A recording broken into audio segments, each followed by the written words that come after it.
Hello, ഞങ്ങളെ വീട്ടിൽ അസുഖം വന്നാൽ പിന്നെ ഫുൾ ഫാമിലി പാക്കേജ് ആയിട്ടാണ് പറഞ്ഞത്. എല്ലാവർക്കും വന്നിരിക്കും. ഇന്നലെ ഇക്കയ്ക്ക് വയ്യ, റിദാന് വയ്യ, റംസാന് വയ്യ, പിന്നെ എനിക്ക് ഒട്ടുമേ വയ്യ. പിന്നെ രാവിലെ വീഡിയോസ് ഒന്നും ഇടാത്ത അതുകൊണ്ടാണ്. കാരണം റിദാന് ഒട്ടും വയ്യ. അവന് നല്ല കരച്ചിലും ബഹളമായിരുന്നു. ഇടുപ്പിൽ നിന്ന് താഴോട്ട് ഇറങ്ങിയാലല്ലേ എന്തെങ്കിലും നമുക്ക് ചെയ്യാൻ പറ്റത്തുള്ളൂ. അപ്പം ഞാൻ ആശാനെയും കൊണ്ട് വൈകുന്നേരം ഒന്ന് ഹോസ്പിറ്റലിൽ പോകണം. ജലദോഷം ഉണ്ടായിരുന്നുള്ളൂ. പിന്നെ ആയപ്പോൾ ഒരു ചെറിയ ചൂട് പോലെ തോന്നി. പനിയുടെ മരുന്ന് കൊടുത്തിട്ടും വലിയ മാറ്റം തോന്നിയില്ല. അങ്ങനെ ഞങ്ങൾക്ക് എന്തായാലും കൊണ്ട് കാണിച്ചു കൊടുക്കാമെന്ന്, കാണിച്ച് നോക്കാമെന്ന്. ഇക്ക ഇല്ലായിരുന്നു.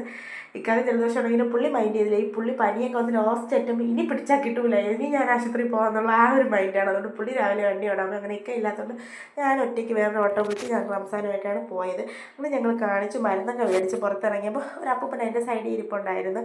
എന്നെ ചോദിച്ചു ഒരു ബണ്ണ് മേടിച്ചു തരുമെന്ന്. എനിക്ക് ആദ്യം സംഭവം എന്താണെന്ന് മനസ്സിലായില്ല. ഞാൻ പിന്നെ എന്നെ ചോദിച്ചു ആ കടയിൽ നിന്ന് ഒരു ബണ്ണ് മേടിച്ചു കൊടുക്കും. അങ്ങനെ ഞാൻ ഓന്ന് പറഞ്ഞപ്പോൾ എൻ്റെ അടുത്ത് ഒരാൾ കണ്ണ് കാണിച്ചിട്ട് പറഞ്ഞു വേണ്ട. അത് പിന്നെ ഞാൻ ചിരിച്ചു, പുള്ളി പൈസ അല്ലല്ലോ ചോദിച്ചപ്പോൾ, ഫുഡല്ലേ ചോദിച്ചാൽ ഒരു 50 രൂപ കൊടുത്ത് എന്തെങ്കിലും വാങ്ങിച്ചു കൊടുക്കുന്നത് എനിക്കൊന്നും സംഭവിക്കാൻ പോണില്ല. അങ്ങനെ ഞാൻ നേരെ അപ്പുറത്തെ കടയിൽ പോയി ഞാൻ ചോദിച്ചു ചപ്പാത്തി മേടിച്ച് തരട്ടെ എന്ന്. അങ്ങനെ ഓന്ന് പറഞ്ഞു. ഞാൻ അപ്പുറത്തെ കടയിൽ പോയി ചപ്പാത്തി മേടിച്ച് ഒരു കുപ്പി വെള്ളം കൂടെ മേടിക്കണമെന്ന് പറയുന്നത്. അപ്പോഴത്തേക്കും ഞാൻ വിളിച്ച ഓട്ടോ എത്തി. പിന്നെ ഞാൻ അതിൽ കയറി ഇങ്ങ് വന്നു. എൻ്റെ പിള്ളേരാണെങ്കിൽ ഡെയിലി കഴിക്കാൻ കൊടുക്കുന്ന ഫുഡ് തറയിൽ വാരി എറിയുന്ന സ്വഭാവക്കാരൻ. നമ്മൾ എത്ര പറഞ്ഞു കൊടുത്താലും അതൊരു കുഞ്ഞുങ്ങളാണ് ചെയ്യും. അങ്ങനെ പോലും കിട്ടാത്ത ഒരുപാട് പിള്ളേർ നമ്മൾ ഈ ലോകത്തുണ്ട്. അതുകൊണ്ട് തന്നെ എനിക്കൊന്നും ഒന്നും വാങ്ങിക്കൊടുക്കാതെ വരാൻ തോന്നിയില്ല. അങ്ങനെ ഞാൻ മേടിച്ച് കൊടുത്ത് തിരിച്ച് വന്ന വഴി ഞങ്ങൾക്ക് ദോശയൊക്കെ വാങ്ങിക്കൊണ്ട് വന്നു.